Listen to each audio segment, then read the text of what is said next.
Olá, meu nome é Carla, sou aluna de iniciação científica da coleção de vetores de Trypanosomatídeos da Fiocruz Minas e hoje vou apresentar um trabalho intitulado Arquitetura do Sistema Visual de 6 espécies de triatomínio encontrados em diferentes ecótopos naturais. Os triatomíneos são insetos vetores do Trypanosoma cruzi, agente causador da doença de Chagas, e seu sistema visual é formado por um par de olhos compostos, o qual podemos observar nessa primeira imagem, que é uma imagem dorsal da cabeça do inseto. Esses olhos são constituídos por diversos omatídeos, tendo como função a formação da imagem e a percepção de luminosidade. Na sua fase adulta, eles também apresentam um par de ocelos, que tem como função a percepção da luminosidade. A visão dos triatomíneos é morfologicamente e fisiologicamente bem adaptada à vida crepuscular. Nesse sentido, eles evitam ambientes iluminados. Entretanto, fontes de luz artificiais provenientes de habitações humanas atraem esses insetos para dentro das residências durante a noite. Em relação ao ecótopo ocupado pelos triatomíneos, tudo indica que foram responsáveis pela deriva genética para as grandes linhagens na subfamília, dividindo primeiramente em um ramo de espécies arbóreas, que é formado por espécies do gênero Rhodnus, e dois ramos de espécies terrestres, um formado por espécies do gênero Triatoma, que está associado a complexos rochosos, e outro formado por espécies do gênero Panstrongylos, que está associado a buracos de animais. É importante destacar aqui que há exceções dentro desses ramos. Por exemplo, Rhodnus domesticus, que é uma espécie que habita bromélias e buracos de animais. Também é um controverso o paradigma de que os triatomíneos deixam seus abrigos escuros e forrageiam em busca de alimento apenas durante a noite.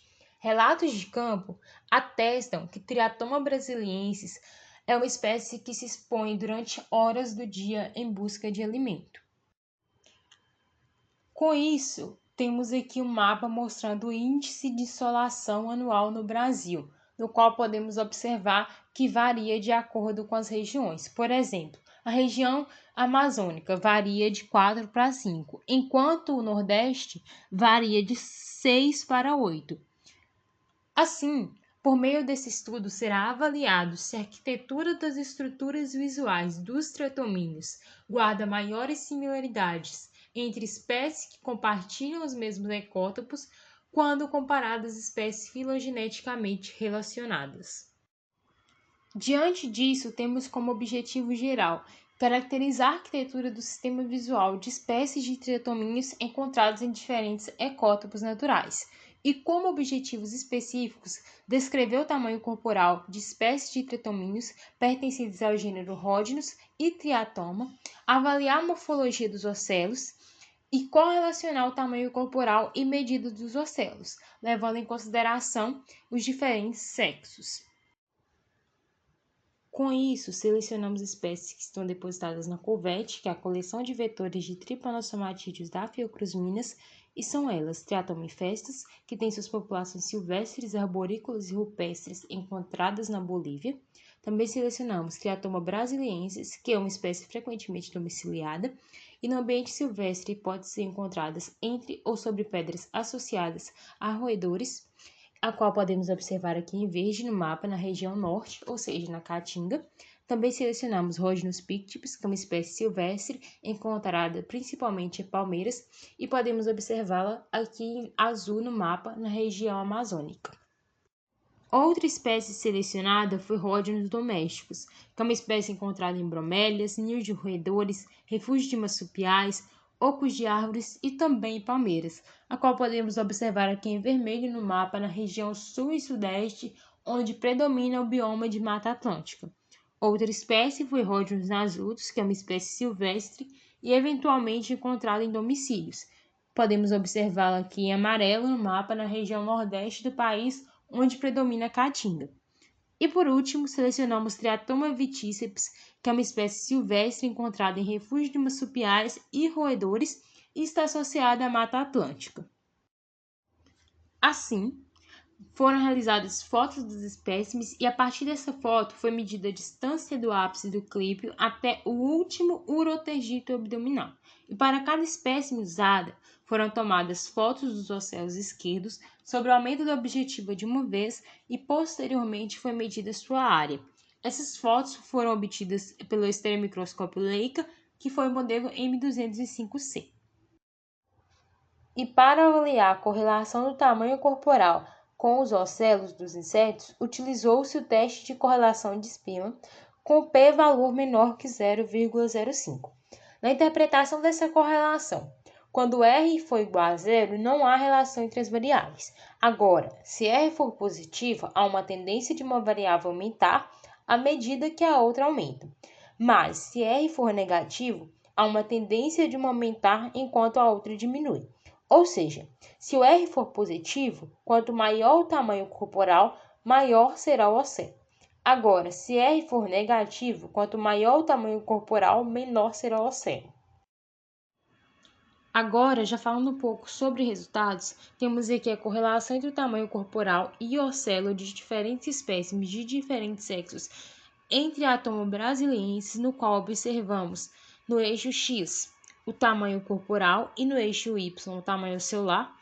E aqui podemos observar que nas fêmeas há uma correlação positiva, ou seja, quanto maior o tamanho corporal, maior o tamanho celular entre átomos brasilienses, e nos machos também há essa correlação, mas ela não é tão visível assim.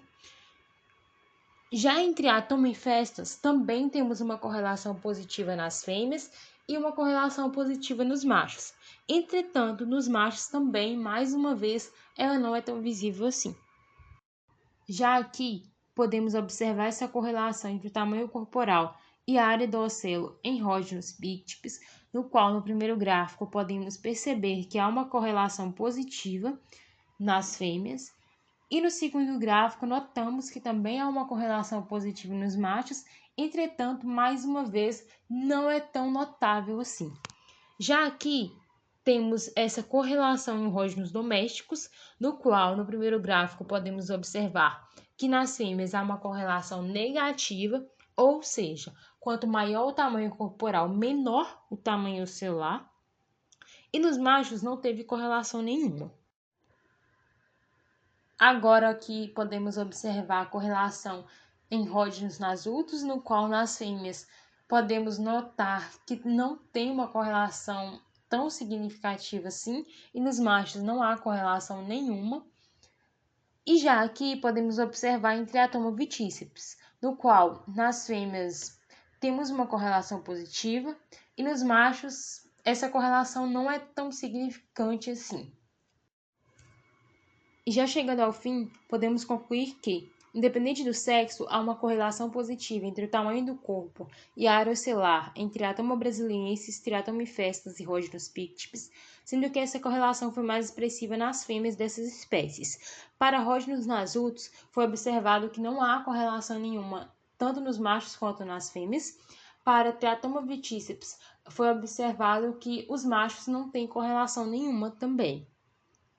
Já para Rhodnus domésticos, foi observada uma correlação negativa em fêmeas e nenhum tipo de correlação entre as medidas para os machos.